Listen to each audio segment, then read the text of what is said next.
How do you develop for a young person? I'm getting a lot of questions about developing devotional habits, developing time in the Word.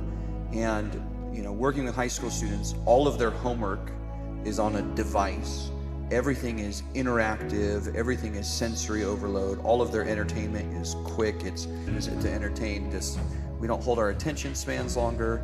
And so now you come to something like this, it's black and white, and it's hard to understand, and you start a Bible reading plan, and once you get to Leviticus, you're ready to die kind of thing. And so how do you help these young men to see this as what the Psalms call a treasure and a delight? And even how can dads help young men understand the practices of being in this book and how to delight in this book?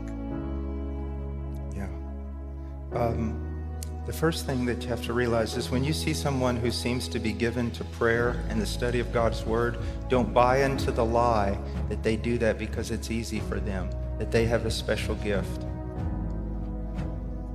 When I woke up from whatever I was, coma or whatever I was in after my heart attack, and one of the first things I noticed was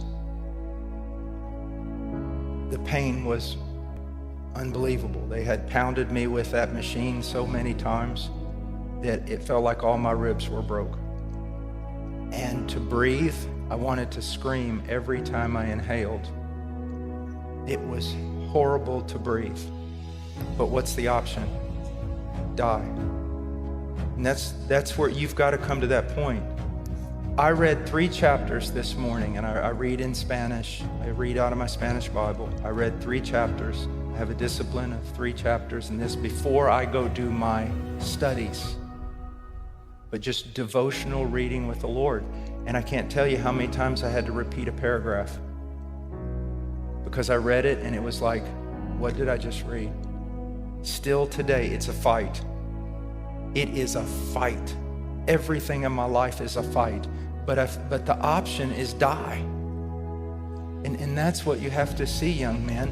You have to cultivate discipline. You have to create it.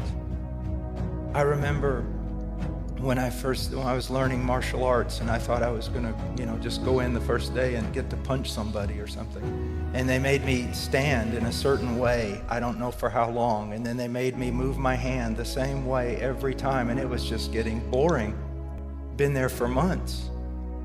And then one day I walked in and the professor or whatever, all of a sudden I saw a punch come straight at me. I mean, out of nowhere. I didn't even have my gi on. And as a punch just flew across my face, and I remember cross-blocking like that. And I went, wow, that was pretty cool. And the thing is it's developing discipline. But the real issue is you haven't come to the point where you truly believe, if I don't consume this book and I don't learn to pray, I'm going to die. And you will.